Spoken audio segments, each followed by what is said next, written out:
free Palestine! Free, free Palestine!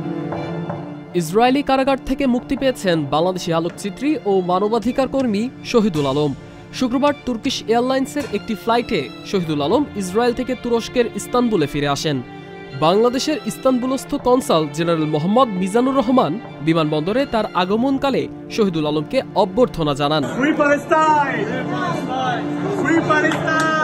এর আগে শুক্রবার বিকেলে প্রধান উপদেষ্টার প্রেস উইংয়ের এক খুদে বার্তায় শহীদুল আলমের মুক্তির তথ্য নিশ্চিত করে এবং এতে বলা হয়, অন্তর্বর্তী সরকারের প্রধান ডক্টর মোহাম্মদ ইউনুস তুরস্কের প্রেসিডেন্ট রিসেপ তাইয়েপ এরদোয়ানকে বিশেষ ধন্যবাদ জানিয়েছেন সহযোগিতার জন্য।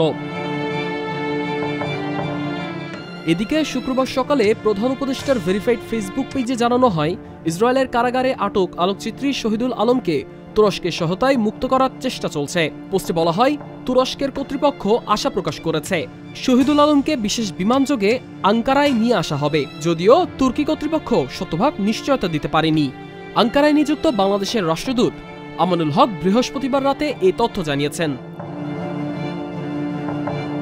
শহীদুল আলম ইসরায়েলি কর্তৃপক্ষের দ্বারা অবৈধভাবে আটক হওয়ার পর জর্ডান, মিশর ও তুরস্কে অবস্থিত বাংলাদেশ দূতাবাসগুলোকে সেসব দেশের পররাষ্ট্র মন্ত্রণালয়ের সঙ্গে যোগাযোগ করতে বলা হয়। তাকে মুক্ত করার জন্য দ্রুত উদ্যোগ নিতে বলা হয়। ডেস্ক রিপোর্ট, আজকের পত্রিকা।